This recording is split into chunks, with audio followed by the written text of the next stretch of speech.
नमस्कार. सिंधुदुर्ग टुरिस्ट या यूट्यूब चॅनलमध्ये मैदानी गप्पा या पॉडकास्टमध्ये आपल्या सर्वांचं स्वागत. आज आपल्यासोबत सिंधुदुर्गातील एक असा खेळाडू, या खेळाडूने आपल्या खेळाची सुरुवात बीड जिल्ह्यातून निमगाव या गावातून सुरुवात केली आणि त्यानंतर बराच प्रवास करत करत तर सिंधुदुर्गात कोंढा घाट येथे स्थायिक झालेले आहे. तेच आपले तर गौरव गुंजक या ठिकाणी आपल्या स्टुडिओमध्ये आज उपस्थित आहे. चला तर मग आज त्यांच्यासोबत मनसोक्त गप्पा मारूया. नमस्कार सर. नमस्कार. प्रथमतः तुझं सर्वांचं मी स्वागत करीत आहे आणि तुम्हाला या कार्यक्रमासाठी आवर्जून बोलवला त्याबद्दल मी तुमचा खूप खूप आभारी आहे. आणि हा जो कार्यक्रम आहे हा निश्चितच एक दिवस संपूर्ण घरात पोहोचेल ही आमची सर्वांची इच्छा आहे आणि प्रार्थना करतो. नक्कीच सर, तुमच्या सर्वांच्या शुभेच्छा आम्हाला नक्कीच प्रोत्साहन देत राहतील. नवनवीन गोष्ट आम्ही तुमच्यासाठी सर्वांसाठी घेऊन येऊ. तर तुमच्या क्रिकेटची सुरुवात कशा प्रकारे? सुरुवातीला मी बालपणामध्ये असताना क्रिकेट खेळायला लागलो. त्यानंतर मी प्राथमिक शाळेमध्ये असताना सुद्धा तालुका लेवलला सुद्धा चांगलं क्रिकेट खेळलो. त्यानंतर आठवी ठिकाणी शाळेमध्ये तालुका स्तरावरती आम्ही जिल्हा स्तरापर्यंत गेलो आणि गावाकडे प्रॅक्टिस वगैरे पण तेवढी करायचो आम्ही. असं असायचं की मोबाईल वगैरे नसल्यामुळे बहुतेक मुलं मैदानावरती असायची. बॉल जरी हरवला तर ती शोधण्यासाठी सुद्धा खूप मुलं असायची. आजची परिस्थिती अशी आहे की बॉल बॅट सर्वांकडे आहे पण मुलं नाही. त्यानंतर मी पुढे कोंढा घाटमध्ये आलो. त्या ठिकाणी आम्ही प्रॅक्टिस सुरू करतो. तर त्या प्रॅक्टिसच्या ठिकाणी जास्त मुलं नसतात परंतु आम्ही जेवढे मुलं असतील तेवढ्यांना घेऊन सर्व आम्ही प्रॅक्टिस वगैरे करतो. आणि खरंच त्या ठिकाणच्या स्थानाला मी जास्त क्लिअर येईल कारण की प्रॅक्टिस करूनच मी पुढे घडलो आणि आजपर्यंत माझा हा प्रवास आहे. तुमच्या निमगावमधील जेव्हा शिक्षणासाठी बाहेर गेला त्यानंतर तुम्ही मुंबईला बऱ्याच स्पर्धा खेळल्या, त्याबद्दल थोडंफार सांगा. मी मुंबईला माझं कॉलेज शिक्षण असताना आमच्याकडे भवन्सला होतं. तर त्या भवन्स कॅम्पसमध्ये सुद्धा मी खूप क्रिकेट खेळलो. त्या ठिकाणी सुद्धा अकॅडमी वगैरे होती परंतु परिस्थिती नसल्यामुळे आम्ही महाराष्ट्राची टीम असायची आणि बाहेरच्या राज्याची टीम असायची. तर त्या ठिकाणी छान परफॉर्मन्स केला होता. त्यावेळेस त्या ठिकाणच्या कोच मला पाहून त्यांनी मला बोलून घेतलं आणि मला सांगितलं की तुम्ही आमच्यामध्ये जॉईन व्हा. आणि मी त्यांना बोललं की माझी परिस्थिती नाही आहे. तर त्यावेळेस त्यांनी मला ॲडजस्ट केलं की तुम्ही पैसे वगैरे काही घेऊ नका पण आमच्यामध्ये राहा. त्यांनी त्यांच्या क्लबमध्ये सुद्धा बऱ्याच दिवस गेले आणि नंतर मी राहण्यासाठी बांधलेलं होतो. त्या ठिकाणी सुद्धा मी NRC क्लब असेल किंवा सेंटर फंक्शन असेल त्या ठिकाणी सुद्धा मी खेळले. त्यावेळी सध्याचा स्टार प्लेयर कदम यांच्याबरोबर सुद्धा आम्ही खेळलो. त्यामुळे त्या टायमाला नावी खेळलं नसल्यामुळे ते शिकलं नाही. मुंबई ते कोंढा हा प्रवास आहे. तर मी मुंबईवरून इंटरव्ह्यूसाठी कोंढा घाटमध्ये आलो होतो आणि त्या ठिकाणी माझं काम झालं. मी आज 9 वर्ष झालं कोंढ्यामध्ये आलो आणि कोंढ्यामध्ये आल्यानंतर तिथे सुरुवातीला आम्ही क्रिकेट खेळायला सुरुवात केली. प्रॅक्टिस करता करता आम्ही हळूहळू टीम तयार केली कारण की कोंढा प्रसिद्ध आहे आणि क्रिकेटचा तेवढा माहोल नव्हता. आधी तिथे चांगले चांगले त्या ठिकाणी घडलेले आहेत परंतु त्याचा तेवढा माहोल नव्हता म्हणून आम्ही सर्वांनी त्याच्यासाठी टीम बांधली.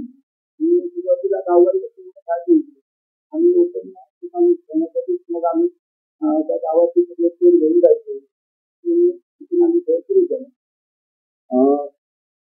कोंढा गावच्या ग्रामीण संघातील एका व्यावसायिक क्रिकेटमध्ये तुमचा पदार्पण झाला. तर आम्ही कोंढा आणि आजूबाजूच्या गावचे खेळ आम्ही खेळायला गेलो. लोकल टुर्नामेंट होती आणि त्यावेळेस सिंधुदुर्ग जिल्ह्यामध्ये रोहित कोच वेंगुर्ला किंवा मनोजी कणकवली अशा 2-3 बलाढ्य असायच्या.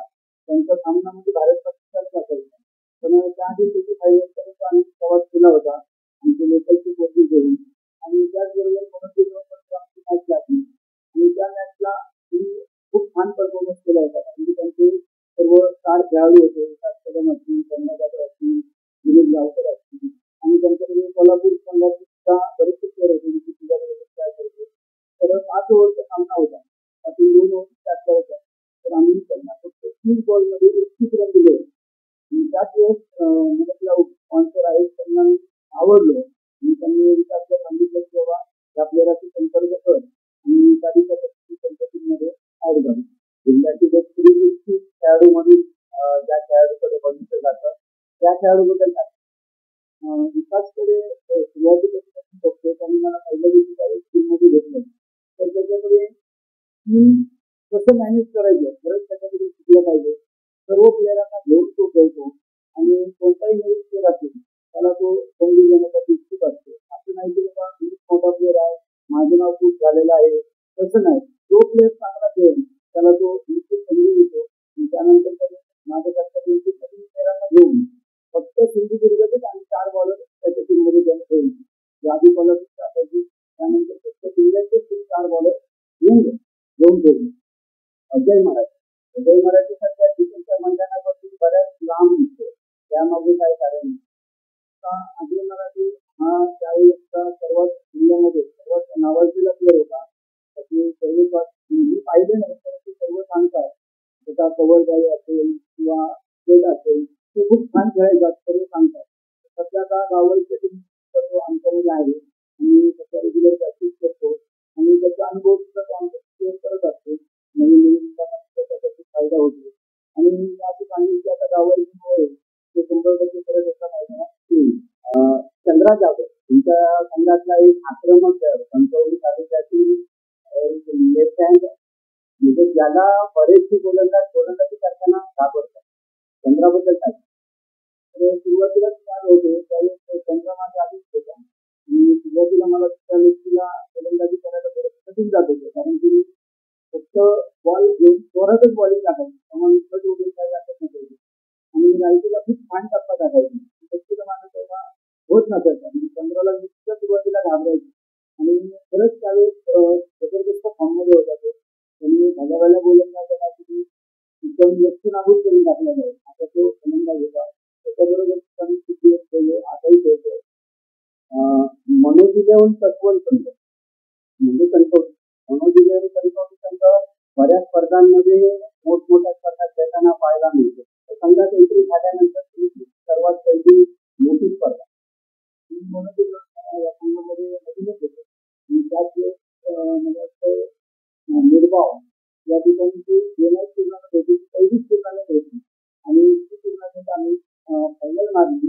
त्या टुर्नामेंटसाठी माझ्यावरती विश्वास दाखवला आणि त्याच्यासाठी चांगली गोलंदाजी केली आणि आम्ही ते फायनल मारलं. पहिलं फायनल मारलं हे टुर्नामेंट म्हणजे सिंधुदुर्गात आल्यानंतर सिंधुदुर्गवासियांचं प्रेम आणि तुम्ही याआधी मुंबईला खेळला किंवा बीडमध्ये होतात या क्रिकेटमध्ये आणि सिंधुदुर्गाच्या क्रिकेटमध्ये काय फरक झाला फरक असं जाणवला की तेवढी व्हॅल्यू नाही तिथे चांगले मोठा असं म्हणणं परंतु या ठिकाणी स्पोर्टला एवढी व्हॅल्यू आहे आणि आम्ही ज्या ज्या ठिकाणी चांगला परफॉर्मन्स केली त्या त्या ठिकाणचे जे प्रेक्षक असतील ते आम्हाला येऊन भेटणार आम्हाला एवढं प्रेम देत असतील आणि विशेष करून मी बाहेरचा सुद्धा मला सिंधुदुर्ग जिल्ह्याच्या सर्व प्रेक्षकांनी एवढं प्रेम केलं एवढं केलं स्पॉन्सर असू दे किंवा प्लेअर असू दे आतापर्यंत मला कधी दोन आरोग्य सुद्धा बोललं नाही एवढं मला कधी प्रेम दिलं इज्जत दिली मान सन्मान दिला आणि पुढे त्याची नक्की घेण्यात जे प्लेअर आहे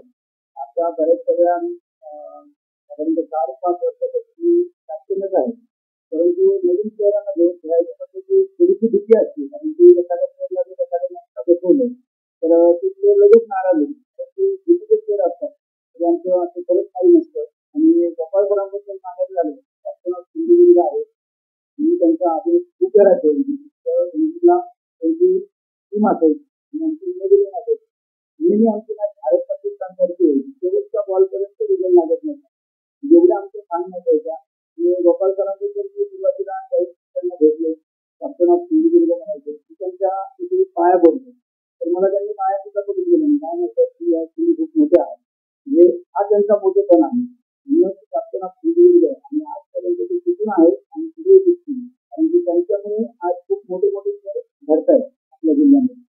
काही स्पोर्ट्स या संघाने मालवणमध्ये एका स्पर्धेत चांगली होते या संघाचं तुम्ही प्रतिनिधित्व करत होता त्या स्पर्धेमध्ये तर काही स्पोर्ट्समध्ये सुद्धा मी खानवेलकर सरांचा तो संघ होता आणि त्या तांबे ते बिचारे त्यांना देवाज्ञा झाली. तर त्यांच्या संघामध्ये मी 3 वर्ष खेळलो आणि त्यावेळेस मालवणमध्ये भगवाची ती स्पर्धा होती. त्यावेळेस जिल्ह्यामध्ये 3 लाखाची स्पर्धा होती. तर त्या स्पर्धेमध्ये माझा परफॉर्मन्स एवढा छान झाला होता आणि त्या टुर्नामेंटपासून टीमवाल्यांनी मला कायम त्यांच्यामध्ये काम दिलं. परंतु त्यावेळेस रायनकरांची म्हणजे सिंधुदुर्गचे स्पॉन्सर असल्यामुळे मला ते टुर्नामेंट खेळायला भेटले रायनकर सरांमुळे आणि तिथपासून पुढे माझा प्रवास सुरू झाला. पण ती टुर्नामेंट आणि मला वाटतं साधारणतः सेमीफायनलला सुद्धा मला होतो. आधीच्या टीमला नक्की होते. खूप छान परफॉर्मन्स झाला होता आणि मी फायनलला थोडंसं कमी पडलो आणि फायनलला आम्ही हात येणारच होतो आम्ही. सगळ्या मैदानांवर एवढ्या हॅट्रिक झालेल्या आहेत. त्यातल्या काही हॅट्रिकबद्दल आम्हाला ऐकायला आहे. स्वतंत्र तर पहिलं छत्रपती चषक जे सिंधुदुर्ग जिल्ह्यामध्ये वस्तू म्हणून ओळखलं जातं. त्या पहिल्याच वर्षी टुर्नामेंट खेळलो एनडी या संघामध्ये. आमचा संघनायक एवढेच चांगले होता. तर त्या संघामध्ये खेळत असताना मला वाटतं तुमच्याच संघाचा अजून मिडल ओव्हर 4 विकेट घेतल्या होत्या. तर ती हॅट्रिक माझ्यासाठी अविस्मरणीय आहे. छत्रपती चषकमध्ये त्यानंतर दुसऱ्या पर्वातही तिथे तुमचा कणकवलीचा संघ त्या स्पर्धेमध्ये उतरवला होता. थोडक्यासाठी संधी तुम्हाला होती. त्या स्पर्धेदरम्यान तुमच्या संघातही काही खेळाडूंचा परफॉर्मन्स झाला नाही. तुम्हाला काय वाटतं की तुमचा जर कणकवलीचा संघ यावर्षी त्या स्पर्धेदरम्यान खेळेल तर काय परफॉर्मन्स करेल? त्या स्पर्धेमध्ये आम्ही काही वराची करून आमचा संघ होता आणि त्यावेळेस आम्ही रनरअप होतो. पण फायनलला विकास कदम रनआउट झाला आणि त्यानंतर थोडासा स्कोर थांबला आणि दर्शन बरोबर मॅच होती. तरी सुद्धा ती मॅच खूप लो स्कोर असून खूप चांगली मॅच झाली ती. परंतु आम्ही थोडा स्कोर असतो आम्ही निश्चित विजयी झालो असतो आणि यावेळेस कणकवलीचे बरेच सुद्धा तयार आहे आणि आमची इच्छा आहे या ठिकाणी यावर्षी आम्ही सर्वजण चांगला परफॉर्मन्स करू. मगाशी आपण हॅट्रिक बद्दल बोललो. छत्रपती चषकाच्या शिवाय एखादी अशी हॅट्रिक सांगा ज्या स्पर्धेत आणि मोमेंटला तुम्ही संघाला तुमच्या घरी मिळवून द्या आणि तुमच्या संघाला विजय मिळाला एखादी आठवणीतून. आता खूप साऱ्या आठवणी आहेत. परंतु गेल्या वर्षी संघाची नाईट स्पर्धा होती लाचडी चषक म्हणून आणि त्यावेळेस खरंच सांगायला गरज होती. कारण की आम्ही प्रथम फलंदाजी करताना आमचे स्कोरच एवढा झाला होता की बॉल 3 रन होते. फक्त 30 बॉलमध्ये 31 रन संघाला करायचे होते आणि त्याच्यामध्ये 24 ओव्हर मॅजिक पॉवरचे होते.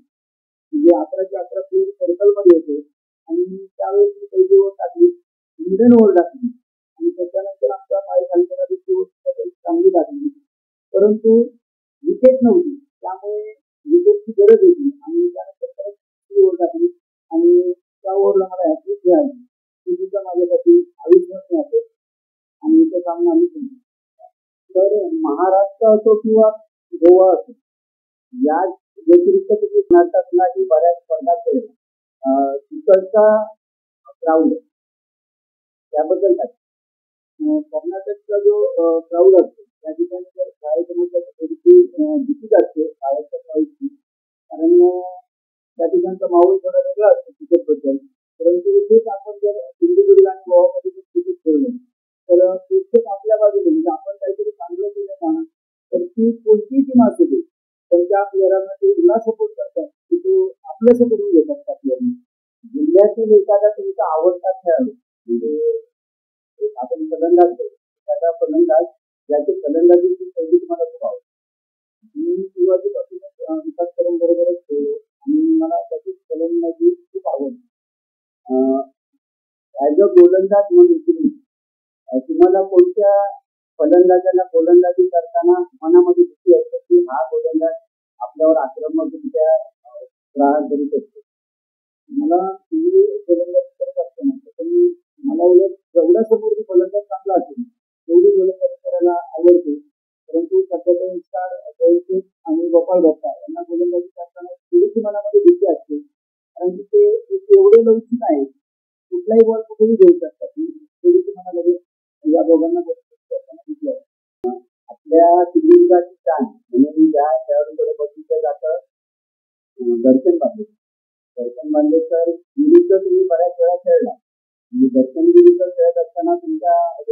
काय चाललेलं आहे.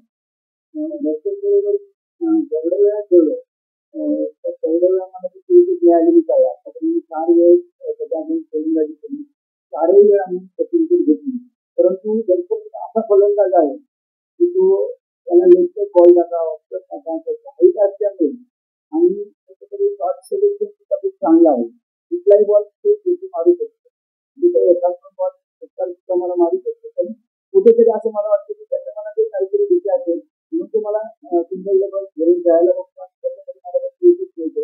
पण खूप मजा येते दर्शनबद्दल आता तुम्ही सांगितलं तसंच तुम्ही देवबाग केससमध्येही चांगली परफॉर्मन्स करून संघ विजेता झालेला होता.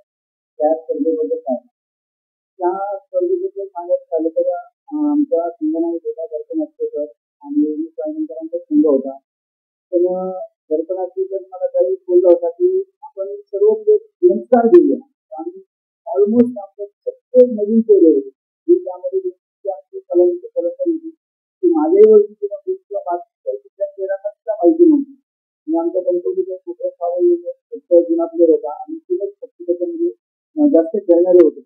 परंतु त्या यंगस्टारने प्रत्येक मॅचला आम्हाला चांगला स्कोर करून द्यायचे. आणि गोलंदाजी त्या टुर्नामेंटला जिथे कदाचित ग्राउंडच मला लक्ष आहे जेवढ्या टुर्नामेंटच्या ग्राउंडवरती खेळले माझी गोलंदाजी जबरदस्तच खेळली. म्हणजे भलेची ओपन टुर्नामेंट असते त्या ग्राउंडवरती वेळा केलेला आहे, स्टेटला पण केलेला आहे, त्यानंतर नितीन मातंगेला केलेला आहे. त्या मैदानावरती माझा खूप छान परफॉर्मन्स. गोव्याची लोकांची स्पर्धा ही स्पर्धा तुम्ही खेळला आहे 25 तारीख अगदी जिंकता आली नाही. गेल्या वर्षी ट्रॉफी चॅम्पियन्स ट्रॉफी खेळलो. दोन्ही एक क्वालिफाय झालो होतो परंतु नंतर आम्हाला यश मिळालं नाही. आता यावर्षीच्या मानसिक चॅम्पियन्स ट्रॉफी 10 लाख प्राईज आहे आणि ऑल इंडिया 2 आयकॉन आहे. तर यावेळेस आम्ही सुट्टी केलेली आहे तर आम्ही 100% प्रयत्न करू यावेळेस काही संघ त्या स्पर्धेत दिसणार आहे. तुमचे ऑल इंडियाचे 2 आयकॉन कोणी त्या स्पर्धेच्या स्पर्धेसाठी आणि राकेश सगर गुजरात आणि ऐश्वर्या मुंबई हे आमचे आयकॉन आहेत. तर तो सावर्ड्याची टुर्नामेंट मला वाटतं त्या सावर्ड्याच्या टुर्नामेंटमध्ये अतिशय सुरेख कामगिरी पाहायला मिळाली होती. सामना सुपर ओव्हरमध्ये केला होता. तर त्याबद्दल काय करता तर खूप सावर्डे या ठिकाणी गेल्या वर्षी संदेश पारखेकर यांच्या नेतृत्वाखाली आमचा संघ खेळत होता. सर्व पुण्याची साईड होती आणि त्यामध्ये मला त्यांनी बोलवलं होतं. तर प्रथम खूप छान माझा परफॉर्मन्स झाला. तर मेन बॉलर खूप होतो आणि त्यानंतर हाय व्होल्टेज मॅच झाली आणि ती मॅच काय झाली आणि त्यानंतर सुपर ओव्हरची मॅच होती. आता ओव्हरची मला आधीच नाव द्यावं लागायचं परंतु फलंदाजी आमची होती आणि आमच्या संघाने फक्त एकच रन केला होता आणि समोरच्या संघाला 2 रन करायचे. जर त्यांनी एक तरी रन केला असता त्यांच्या बाउंड्रीज जास्त होत्या, चौकार जास्त होते, तो संघ विजयी करणार होता आणि आम्हाला काही करून 6 बॉलमध्ये 1 रन डिफेन्स करायचा होता किंवा 2 विकेट घ्यायच्या होत्या आणि संदीप पारखेकरांनी माझा आता बॉल दिला आणि पहिल्याच चेंडूवरती क्लीन बॉल केला. त्यांचा अंगण फटकात आऊट केला आणि त्यानंतर पुढचा बॉल डॉट गेला आणि तिसऱ्या बॉलवर विकेट पडली. तर मला असं वाटतं की क्रिकेटमधला हा सर्वात मोठा हिस्ट्री आहे आणि मी बऱ्याच स्वतःला खूप अभिमान नक्की की हिस्ट्रीचा माझ्या नावावर आहे. संदीप पारखेकरांबद्दल ऐकायला नक्कीच आवडेल. रणजिंदार वैभव या संघाच्या नावावर सिंधुदुर्गात खेळायला यायचे त्या त्यावेळी देखील काय करतात. संदीप पारखेकरांबद्दल जर सांगायचं झालं त्यांच्या अंडर खेळायला खूप भीती वाटायची परंतु त्यांच्या नसामध्ये एवढा कॉन्फिडन्स भरलेला आहे. मी जर गोलंदाजी करत असेल ना तर मी एक बॉल शॉट जरी टाकला तरी ते माझ्या जवळ येऊन मला सांगितलं पुढचा बॉल असायचा. मी परत पुढचा बॉल जरी टाकला तर मला परत मुद्दामून माझ्या जवळ येणार सांगणार ते मला ते एवढा कॉन्फिडन्स द्यायची एवढा कॉन्फिडन्स द्यायची आणि मी नवीन बॉलला गोलंदाजी करायचो. रोहन खराब किंवा आमच्यामध्ये गोलंदाज होता तेही पैसे टाकायचा आणि नवीन बॉलला गोलंदाजी करायचो. त्यावेळी संदेश पारखे समोर असायचे सर आणि त्यांनी जो लेगकट टाकायचे तर ते मला सांगायचे की लेगकट तुझ्या गरबा पूर्णच नाही टाकायची. फक्त तू तुझ्यात एक बदल कर की जरासं तू ऑपरेट नवीन बॉलला ऑपरेट टाकला ना की तेवढा बॅट होणार नाही त्याच्याकडे तुला एकच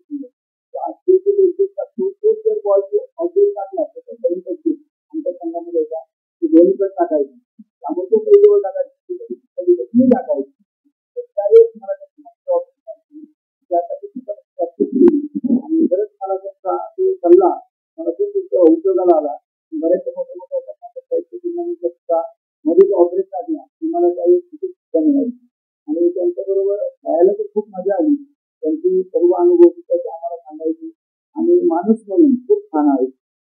म्हणजे पुण्याच्या संघामध्ये बऱ्याचशे सामने खेळला त्यात म्हणजे त्या संघातील एक नवोदित खेळाडू म्हणजे रोहन खरात मला आम्ही पहिल्यांदाच पुराच्या मैदानात बघितलं. रोहन खरात सुरुवातीला आला होता त्यावेळेस त्याच्या मला साधारणतः 20 वय होतं आणि त्यावेळेस आमची ओळख झाली. त्यावेळेस त्याला सहज तुला शिकवताना बाजूला शिकवतो तो लगेच माझ्या पायावर येत होता. पाया नको करून आजच्या स्टेजला मी सर्वात मोठा आहे आणि त्यानंतर मालवणला सुद्धा बघितलं तर त्याने त्याच्या फिरतीवरती त्याला मोठ्या मोठ्या फलंदाजाला नाचवलं आणि खरंच तो त्याला कुठल्याही प्रकारचा अहंकार नाही. संदेश पारखेकर असतील किंवा मी सुद्धा असेल आणि काही जरी त्याला सांगितलं त्याची जरी प्रॅक्टिस करायचा म्हणजे जर एक सध्याचे जे यंगस्टर आहे त्यांना बोलायचं म्हटलं तर भीती असते.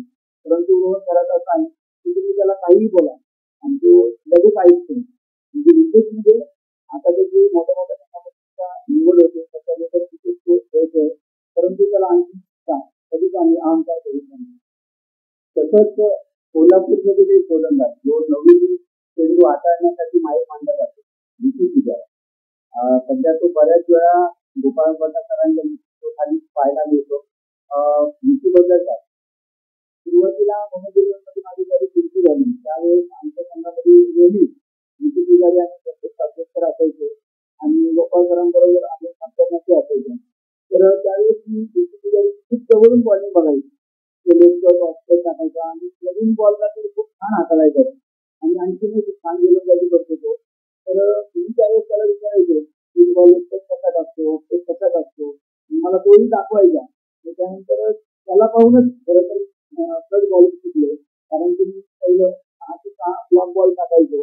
माझ्याकडे कट वगैरे काय टाकायचं जरा दोन टप्पा वगैरे असायचा परंतु कुठेतरी मला कधीतरी मार पडायची म्हणून मी मनामध्ये ठरवलं की मला आता काही तर बॉलिंग शिकायची. मी मोबाईलवरती म्हणा युट्यूबला वगैरे बघून मी थोडंसं शिकलो आणि मी विकी पुजारीचा आमच्या भरपूर वेळा खेळलो आजही खेळतो आणि तो नेहमी आम्हाला काही ना काही सांगत असतो. त्याची खूप मला मदत झाली. खूप छान आहे ते आजकालच्या या कमी ओव्हरच्या फॉर्मॅटमध्ये गोलंदाज म्हणून जर एखाद्याला आपलं करिअर करायचं असेल संघामध्ये तर त्याने कोणत्या गोष्टींचा महत्वपूर्ण अभ्यास केला पाहिजे. हा यंगस्टरचा असं असतो सध्या की त्यांना आम्ही जे गोलंदाजी करतो की त्यांना असं वाटतं की लगेच आम्हाला सुद्धा त्या संघामध्ये स्थान मिळालं पाहिजे. त्यांनी साधारणतः 15-20 वर्ष झालं क्रिकेट खेळतो म्हणजे या 7 वर्षाच्या क्रिकेट खेळतो. परंतु मला जर एखादा जर बॉल टाकायचा असेल किंवा फुल बॉल टाकायचा असेल तर त्या बॉलसाठी साधारणतः 20 ते 30 बॉल एवढी प्रॅक्टिस करतो. तर ती यंगस्टरमध्ये खूप क्षमता असली पाहिजे. तुम्ही साधारणतः 50-50 बॉल टाकले पाहिजे प्रॅक्टिसमध्ये आणि कुठेतरी तुम्हाला कधी बसवलं तर त्याचा तुम्हाला रान मिळालं पाहिजे. आपण कुठे कमी पडतो याचा त्यांनी विचार केला पाहिजे आणि ते स्वतःला लक्ष दिलं पाहिजे. आणि सध्याच्या यंगस्टरकडे सुद्धा लक्ष देणं खूप गरजेचं आहे. कणकवलीमधील असा एखादा खेळाडू जो आता तुम्ही या ठिकाणी नंतर झालाच बघा आताच्या काळात तुम्ही जर एखादा खेळाडू बघितलं तर अशा खेळाडूचं एखाद्याचं नाव आमच्या कोंढा घाटमधला एक भोगले म्हणून प्लेअर होता. तो सुरुवातीला त्यांनी जिल्हा गाजवलेला आहे.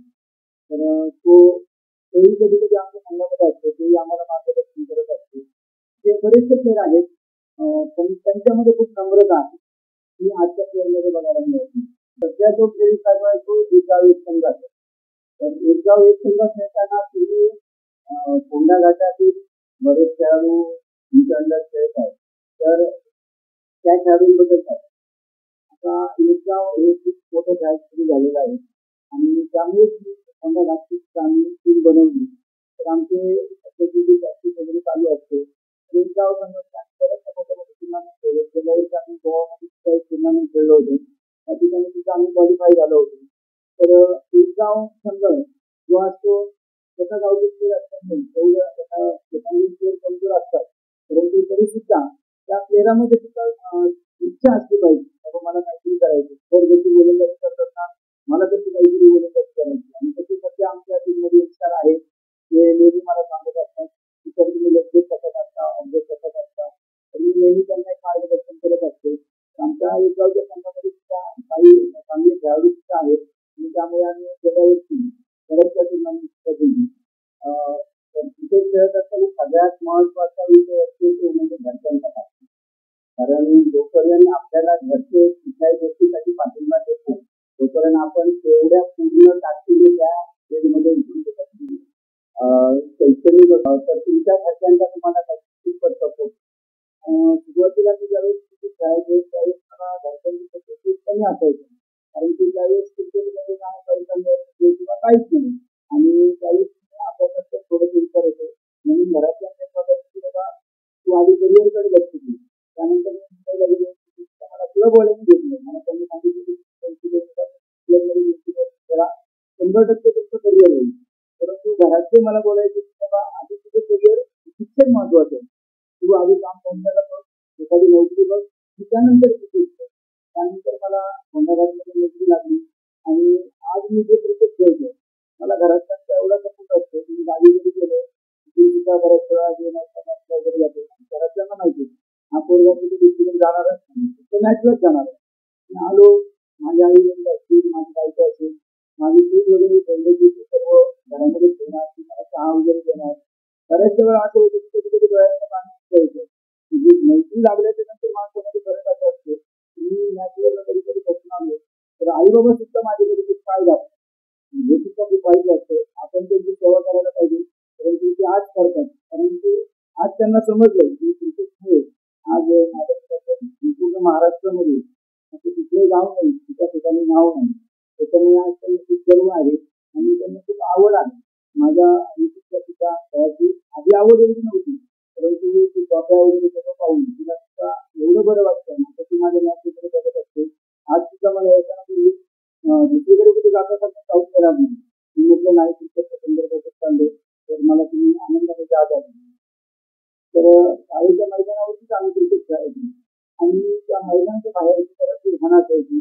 बऱ्याच वेळा आमची ते बॉल हरवलं ना तर एक सर्व लहान मुली असायची 15-20 काही झालं तरी तो बॉल आपल्याला शोधायचा नाही आणि त्याच्याशिवाय पर्याय नाही. काही दुसरा बॉल घ्यायला सुद्धा पैसे नसायचे त्यामुळे आम्ही ते बॉल शोधूनच आणायचो आणि आम्ही प्रॅक्टिस वगैरे करायचो. खूप छान छान काही खेळ खेळायचे सर्व. परंतु आताच्या मुलांची पालकन हे सर्व मोबाईलमध्ये झालेलं आहे.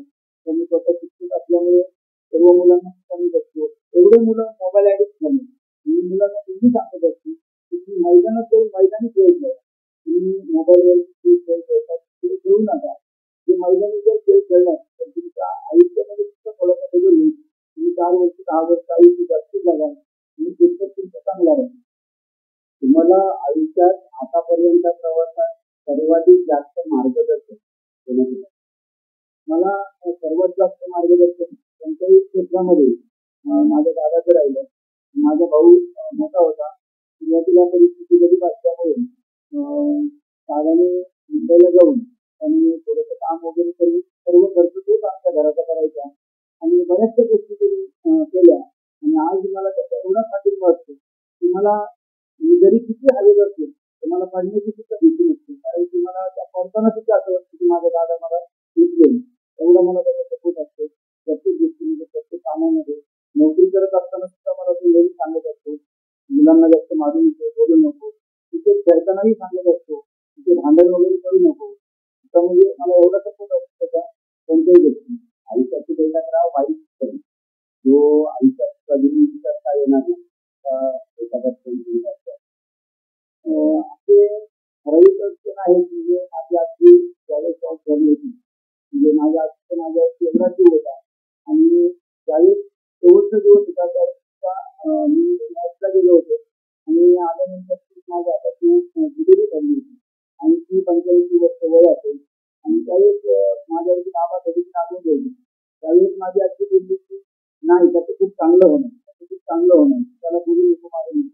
जास्तीची आजी मला बोलली आणि शेवटच्या ज्या काही क्षणाची सेवा करू शकली नाही तोच माझ्यासाठी मुन्ना असेल किंवा विकास कदम असतील किंवा अजय मराठेकर असतील या किंवा तुम्ही असाल या सर्वांबरोबर एक खेळाडू जो तुमच्या संघात आहे अक्षय कदम. अक्षय कदम तुमच्या परिचयाचीच एक नावाजलेला खेळाडू. अक्षय बदल काय अक्षय कदम सुरुवातीपासून एकत्र खेळतो आणि ज्यावेळेस गावात टुर्नामेंट असतील त्यावेळेस सुद्धा कणकवली तालुक्यामध्ये पेंढा आणि कलमल असा बऱ्याच वेळा टुर्नामेंट झाला. त्यावेळी मला त्याला गोलंदाजी करायला सुद्धा खूप आवडते. कणकवली तालुक्याचा तो पिक्चर किंग आहे आणि त्याची फलंदाजी बऱ्याच वेळा बघितली. म्हणजे लास्ट टाइम निर्मावला सुद्धा एक बॉलला 5 रन असताना त्याने षटकार मारला होता आणि तो सामना आम्हाला जिंकून दिला होता. म्हणून त्याला सर्व कॉमेंटेटर सुद्धा या नावाने ओळखतात. आणि जो समोरची संघ सुद्धा खूप तगडा होता. भोगले पाटील सरांचा संघ होता. त्यामध्ये कृष्णा गवळी वगैरे असे खूप नावाजलेले खेळ होते आणि तो सामना अक्षय कदम यांनी जिंकला होता. आज मी अक्षय कदम बरोबर या ठिकाणी आल्यापासून माझी माहिती आहे. तर मला तो नेहमी कोणत्याही गोष्टीमध्ये सल्ला देत असतो. नेहमी त्याला सल्ला देत असतो. खेळाच्या बाबतीत असतो किंवा वैयक्तिक असतो. आतापर्यंत माझ्यावर खेळाच्या संदर्भात बरेच वेळा संकट आले, परंतु तो कधीच माझी बाजू कधीच सोडली नाही. बऱ्याच वेळा विद्यार्थी काही प्रसंग घेतले होते, परंतु आज त्यांनी माझी कायम बाजू घ्यायची आणि 100% ते यापुढेही केली. आणि माणूस म्हणून तो खूप चांगला आहे. खेळाविषयी कणकवलीमध्ये खूपच आहे, पण त्याच्या आमच्या फेवरमध्ये काही खेळाडू म्हणजे आबा पावसकर असतील किंवा आदित्य सारखे बऱ्याच वेळा मुक्तीदान मान त्याचा गेम पाहायला मिळतो. त्याबद्दल काय तर आबा पावसकर जर सांगायचं झालं तर आम्ही बऱ्याच वेळा शिवारा शिखर आणि मुक्तीदान सामना असताना सुद्धा खूप वेळा आधीच खेळलो. त्यानंतर गाववाईला सुद्धा आम्ही खूप वेळा आधीच खेळलो. आबा पावसकरमध्ये अशीच क्षमता आहे जसं तुमच्या क्रीडा तालुक्यामध्ये आबाजवळी प्लेअर आहे हा लिडर ऐन मोमेंटला जाऊन कुठेतरी 3 बॉलमध्ये 4 बॉलमध्ये 3 बॉलमध्ये 11 रन असतील अशा वेळेस सुद्धा आबाने खूप मॅच फिनिश केलेले आहे. त्याचप्रमाणे हा आबा पावसकर सुद्धा आहे, हा लिडर म्हणून आहे आणि खूप मॅच त्यांनी फिनिश केलेले आहे. आणि मॅच जरी त्याच्याकडून हरली तरी त्याच्या चेहऱ्यावरती नेहमी हास्य असतं. म्हणजे ते कधीच नाराज तुम्हाला करत नाही. समोरच्या चेहऱ्याला जरी हरला तर माझ्यामुळे हरले असं बोलतो. दुसऱ्या कोणामुळे जरी हरली तरी हसून सांगतो काय नाही तिथे आपण दुसऱ्या वेळेस बघू. आणि आदित्य आपल्याचं झालं सांगायचं तर तो आमच्या कणकवली संघाचा तो कॅप्टन होता. आजही तो खूप छान खेळतो आणि त्याची फलंदाजी बघायला मला खूप आवडायचं. गिरकी लहान आणि गिरकी लहान असं जे म्हटलं तुम्ही त्याप्रमाणेच आहे. त्याप्रमाणे गणेश कुबल किंवा गोपाळकर असतील त्याप्रमाणे ते खाली बसून किंवा रिव्हर्स आदित्य आपल्याकडून आम्हाला पाहायला मिळायचे, आजही मिळतात आणि ते शॉट पाहून खूप मजा वाटायची. आणि कणकवली संघाचे नेतृत्व करत असताना सुद्धा त्यांनी सर्व यंगस्टरला सुद्धा त्याच्यामध्ये सल्ला असायचा की तुम्ही खूप चांगले खेळा, आता आमचं संकट आलंय परंतु तुम्ही हा वारसा पुढे चालवा आणि 100% तुम्ही चालवा, आमचा नेहमी तुम्हाला सपोर्ट आहे. आजही नागरिक चांगल्यासाठी सुद्धा त्यांनी आम्हाला व्यक्त दिलेलं आहे. तेही आमच्या बरोबर आहे. तुम्हाला कोणता फॉर्मॅट जास्त आहे? मला तर सर्वात जास्त ओपन फॉर्मॅट एवढा आवडतो कारण की आपण तालुका असेल गावावर असेल तेवढा आपण रिपोर्ट देत नाही.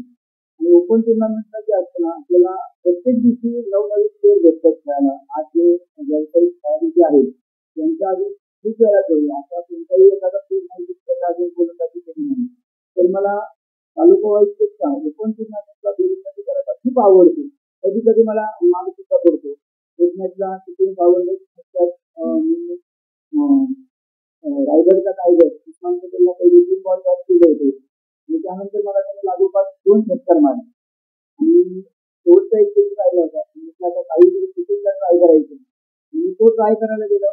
त्यानंतर सुद्धा त्यांनी तो परफेक्ट ब्लॉक बॉल होता तो सुद्धा त्यांनी चौकार मारला. म्हणजे हे तुम्हाला गाववाईज तालुका वाईज भेटणार नाही, जे तुम्हाला ओपन टुर्नामेंटला भेटतं. म्हणजे ते एक आपल्याला कुठेतरी प्रत्येक टुर्नामेंट शिकायला भेटतं, नवनवीन समस्याला त्याच्यासाठी करायला भेटतं. फक्त मी सध्याचा विस्तार आहे सर्दी जागी आतापर्यंत याला तरी गोलंदाजी केली नाही. बऱ्याच वेळा तो गोलंदाजी खेळला होता तर मला त्यालाही गोलंदाजी करायला खूप आवडेल. आणि ओपन फॉर्मॅट मला हा या दृष्टिकोनातून आवडतो कारण की सध्या खूप मोठं करिअर झालं. जॉब करण्याची सुद्धा गरज नाही. एका स्थितीत पैसा मिळतो, तुम्हाला प्रसिद्धी मिळते. त्यामुळे सध्याच्या विस्ताराने जास्तीत जास्त लक्ष दिलं पाहिजे. आता आम्ही नोकरीला तेवढं होत नाही परंतु तरी सुद्धा जर प्रश्नाचं उत्तर आहे तर मला ओपन फॉर्मॅट खूप आवडतं. ज्यांना फॉलो करून जे गोष्टी शिकला अशा काही खेळाडूंची नावं ऐकायला बरेचसे मोठे मोठे खेळ आता माझ्या कॉन्टॅक्टमध्ये वगैरे असतात, ओळखीचे सुद्धा आहेत. परंतु सुरुवातीच्या काळामध्ये बरेच दिवस खेळलो. तर मला त्यांचा सुद्धा खूप खेळ आवडतो आणि ते सुद्धा त्यांनी सांगत असतात मला मी त्यासाठी काय म्हणजे त्यांची मला वाटतं सुरुवातीपासून जी जर्सी आहे आज सुद्धा त्यांच्या जर्सीचा क्रमांक तोच आहे. एवढा त्यांनी क्रिकेट खेळला आणि मी स्वतः बोलून असतो मी विजय पावडे सरांना सुद्धा 2-3 वेळा भेटलो. त्यानंतर त्यांच्याबरोबर सुद्धा मला कोल्हापूर जिल्ह्यामध्ये खेळण्याचा योग आला. तर मी त्यांनाही सांगत असतो तिथं फिटनेसचा राजकारण म्हणजे ते सुद्धा एवढी मेहनत करतात.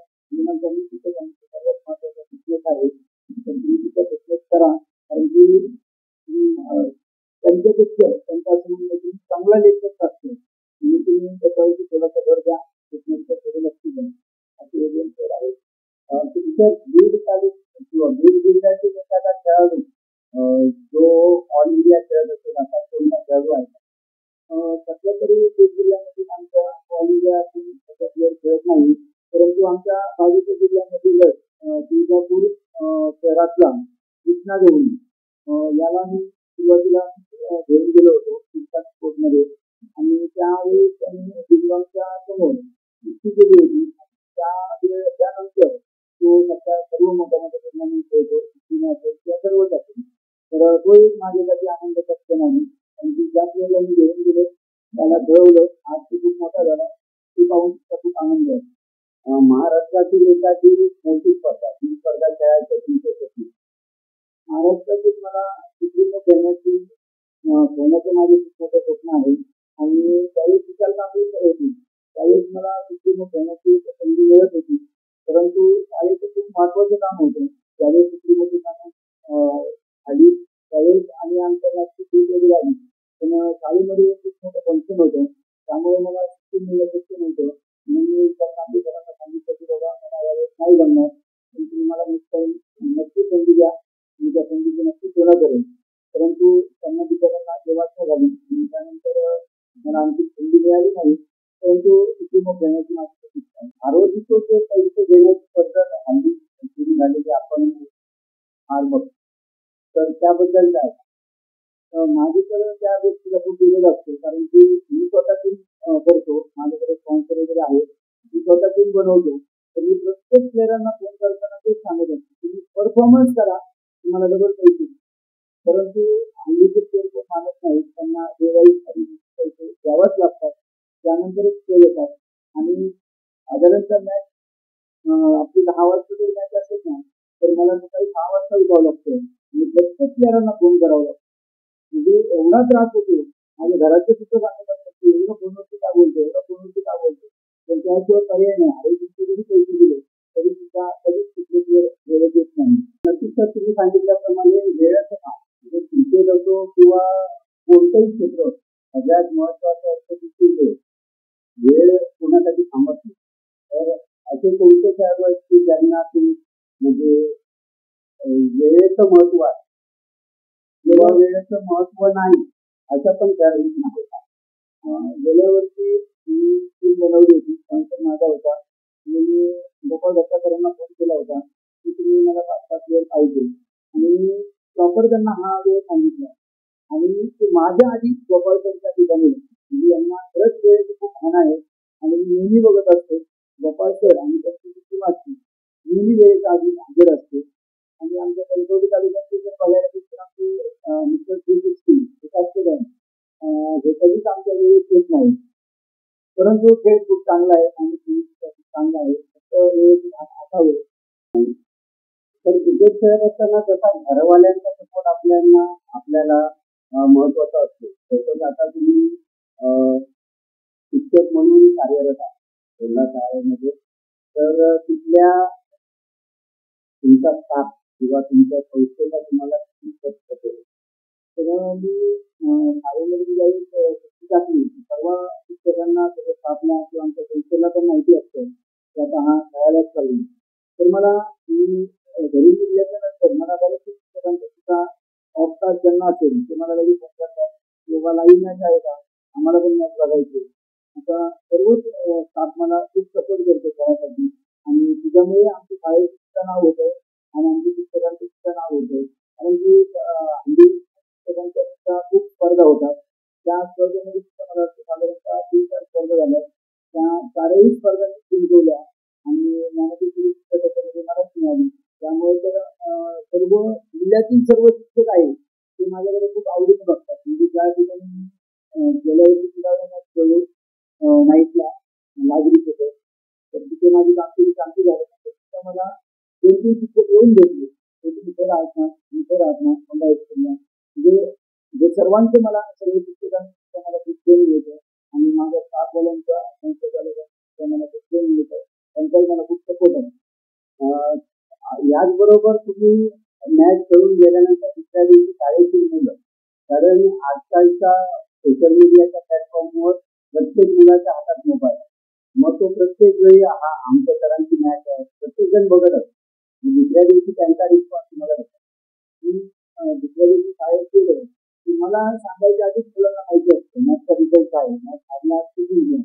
कारण की ऑलमोस्ट मॅच सर्व लाईव्ह असतात आणि माझी मॅच लाईव्ह असते त्यामुळे ते तर लावलेलं असेल एका विद्यार्थ्याला त्यावरून सर्व विद्यार्थ्यांना समजतं की ज्यांना आवड आहे ते सर्वच विद्यार्थी माझ्या मॅच करतात. आता प्रत्येक वर्गातून बरेच विद्यार्थी असतात. म्हणजे वर्गात ज्यावेळेस गेले विद्यार्थी आज खेळायला की मला मुलं बोलतात की तर आज हरलात तर आज जिंकलात तर खूप छान खेळलात तर काल तुम्हाला ट्रॉफी मिळाली त्यामुळे आम्हाला पार्टी पाहिजे. असे सर्व विद्यार्थी बोलत असतात. त्यांची खूप उत्सुकता असते आणि मला खूप सपोर्ट असतो त्यांचा. कधीतरी आता मला जायचं असेल आधी बोललं असेल तर ते सुद्धा मला सर्व शिक्षक देतात.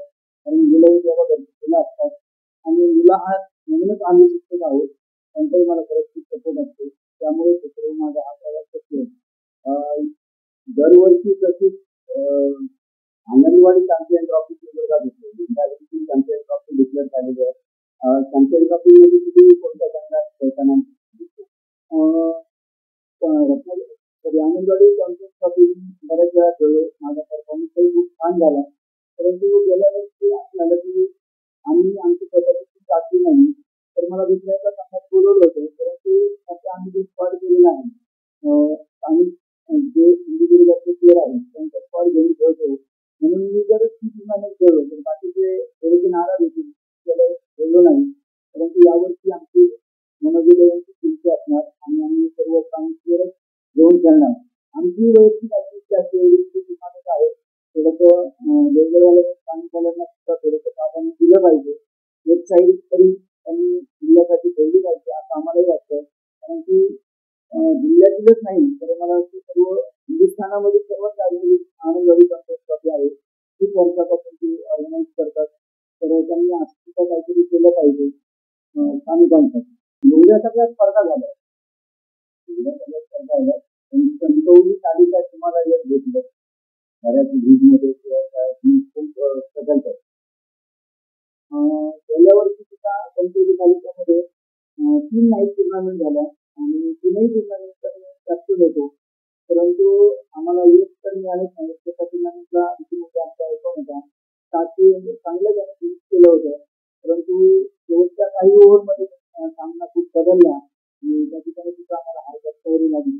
आणि कणकवलीमध्ये सुद्धा या गेल्या वर्षासाठी खूप टुर्नामेंट होतात. ज्या जिल्हा टुर्नामेंट असतात, नाईट टुर्नामेंट असतात आणि ऑल इंडिया सुद्धा आयकॉन असतात. त्यामुळे तिथे सुद्धा खेळायला खूप मजा येते. आणि यावर्षी 100% माझं स्पॉन्सरशिप पूर्ण करण्याचा प्रयत्न करेल आणि कणकवली टुर्नामेंट आपल्या जिल्ह्यातील एखादा संघ जर तुम्हाला निवडायचा झाला एखाद्या मोठ्या स्पर्धेसाठी आपला जिल्ह्यातील संघ निवडायचा आहे तर तुम्ही कोणते खेळाडू जिल्ह्यातील सिलेक्ट करा. तर गेल्या वर्षी सुद्धा कोल्हापूर जिल्ह्यामध्ये टुर्नामेंट असतात जिल्हावाईज आणि कर्नाटकमध्ये सुद्धा असतात. तर काही गोपाळकरांची ठिकाणी चर्चा केली होती जिल्हावाईजला आपली टीम नाही आहे तर आपण टीम करून खेळूया. तर ती तयार झाली होती. परंतु काय आहे जिल्हावाईजला आम्हाला स्पॉन्सर मिळत नव्हतं. तर म्हणून आम्ही टीम जरा कॅन्सल केली. त्यावेळेस दर्शन वगैरे बाहेर गेले होते खेळायला त्यामुळे ती कॅन्सल केली. तर यावर्षी आम्ही जिल्हा 100% खेळू. तर त्याच्यासाठी काढायचं म्हटलं तर शेवटी तो अधिकार गोपाळकरांना काढेल. परंतु तुम्ही तुम्हाला केला की गोपाळ असेल, राजीनाईक असेल, दर्शन असेल, चौशेक असेल, त्यानंतर मी असेल, त्यानंतर मोबाईल नाईक असेल, समीर वेंगुर्लेकर असेल, गणेश कुबल असेल, त्यानंतर प्रकाश पराडकर असेल असे अनेक प्लेअर आहेत आपल्या जिल्ह्यामध्ये जे कधी कुठल्याही वेळी मॅच फिनिश करू शकतात. त्यामुळे तेही आपण आपल्या जिल्ह्यावर दाखवलं पाहिजे की कोल्हापूर असेल, पुणे असेल, इथं असेल, जिल्ह्यावर खूप टुर्नामेंट होतात. तर यावर्षी आम्ही नक्की प्रयत्न करू की त्या ठिकाणी जिल्ह्याची टीम घेऊन येऊ. गोलंदाज आपल्या जिल्ह्यात ॲज अ गोलंदाज होईल परंतु गोलंदाज कमी, गोलंदाजांची संख्या कमी, पहिले खेळाडू जास्त आहे. त्यातल्या त्यात गोलंदाज म्हणून गौरव गुजरात सर असतील, अंकुश बांबाडेकर सर असतील, म्हणजे नवीन जनरेशन मध्ये ते फक्त गोलंदाजीच करतात. त्यांना फलंदाजीची संधी फार कमी वेळा मिळते. तर तुम्ही अंकुश बांबाडेकर सरांमध्ये काय अंकुश बांबाडेकर सरांमध्ये बोलायचं झालं तर सुरुवातीपासून आम्ही बऱ्याच वेळा आम्ही खेळलो. त्यांची गोलंदाजीला त्यावेळी जशी धार होती आजही ती धार आहे. फक्त त्यांच्याकडे एवढा कट नाही, परंतु तरी सुद्धा ते गोलंदाज छान करतात. आणि आपल्या एकंदरीत जिल्ह्यामध्ये जर बघायला गेलं तर फलंदाज खरंच खूप छान आहे. पण आपला जिल्हा गोलंदाजी खूप कमी पडतो. आणि लास्ट टाइम गोपाळसारखी मला दिसत होती की आपल्याकडे 4 प्रॉपर गोलंदाज सुद्धा नाही, त्यामुळे आपल्याला बाकी नव्हती. आणि आमच्या सरांबद्दल जर बोलायचं झालं तर हल्लीच रत्नागिरी काँग्रेस ट्रॉफीला सुद्धा राहिली एकत्र खेळून होते आमचे खेळ. तर त्यांचा स्वभाव वगैरे सुद्धा खूप छान आहे, खूप बोलके आहे आणि मजा येते त्यांच्या संख्या. क्रिकेटच्या मैदानामध्ये आता खूप साऱ्या गोष्टी होतात. कधी कधी गोपाळसरांची नाट्य मॅच असेल तर त्यावेळेस सुद्धा कधीतरी आम्ही आक्रमक होतो. परंतु माझा तर रोज कधीच नसतो, कारण की आम्ही छत्रपती शिवाजी महाराजांचं आम्हाला यशस्वी मिळालेली आहे. जरी शत्रू असेल, शत्रू मेला की त्याचं शत्रुत्व संपलं. म्हणून मी जी मॅच झाली की ती सर्व प्रकारची जी काही होत असतील माझ्या बरेच वेळा पक्षाबरोबर सुद्धा उद्योग होती. आणि उद्योग झाल्यानंतर मी मॅच झाल्यानंतर तिथे सरकार सुद्धा बोलतो की सॉरी सर, आणि तो आज किती मिटिंग असतो. लास्ट टाइम छत्रपती तुम्हाला एक अनुभव सांगतो. त्यावेळेस तुमच्या अजून खूप मॅच होती, माझा 5 विकेट होत्या. त्यावेळेस त्यांनी जास्त अपील केली नाही, त्यामुळे त्याला क्रिकेट केली नव्हती. आणि नंतर सरावर थोडंसं रागवलं आणि मॅच झाल्यानंतर मला त्यांनी मान्य केलं तर सॉरी तुमची विकेट होती, पण तुम्ही अपील केली नाही म्हणून मी ती विकेट दिली नाही. म्हणजे कितीतरी सुद्धा कमी जास्त बाजू असतात. परंतु एक खेळ म्हणून आणि माणूस म्हणून आपण सगळ्या गोष्टी असंच खेळत ऍडजस्ट केलं पाहिजे, न भांडता. कोणीही असेल आपण चूक मान्य केली पाहिजे. आपण चूक मान्य केली तरच आपण मोठे होणार. या तुम्ही या आमच्या शोमध्ये आलात, आमच्या प्रेक्षकांसोबत मनसोक्त गप्पा रंगवल्यात. तुमच्या आयुष्यातील बरेचसे क्षण प्रेक्षकांपर्यंत त्या प्लॅटफॉर्मच्या माध्यमातून पोचणार आहे. धन्यवाद. नमस्कार, तुम्ही मला या कार्यक्रमामध्ये बोलवलात आणि मला या कार्यक्रमासाठी माझं सर्व ज्या काही मनोकामना असतील त्या बोलण्यासाठी मला संधी दिलात, त्याबद्दल तुमचा मी परत मनापासून आभारी आहे. नमस्कार, तुम्ही मला या कार्यक्रमासाठी बोलवलात, या ठिकाणी मला बोलण्याची संधी दिलात आणि आपल्या बोलण्यामधून जे आतापर्यंत माझा जो क्रिकेट आणि शैक्षणिक जो सर्व प्रवास आहे तो प्रवास मला तुमच्या माध्यमातून मांडण्यासाठी मला संधी दिली, त्याबद्दल तुमचा मी परत मनापासून आभारी आहे. नक्कीच सर, धन्यवाद. अशाच नवनवीन व्हिडिओसाठी आपण चॅनलला लाईक करा, सबस्क्राईब करा आणि तुमच्या प्रतिक्रिया आमच्यापर्यंत नक्कीच पोहोचवा. धन्यवाद.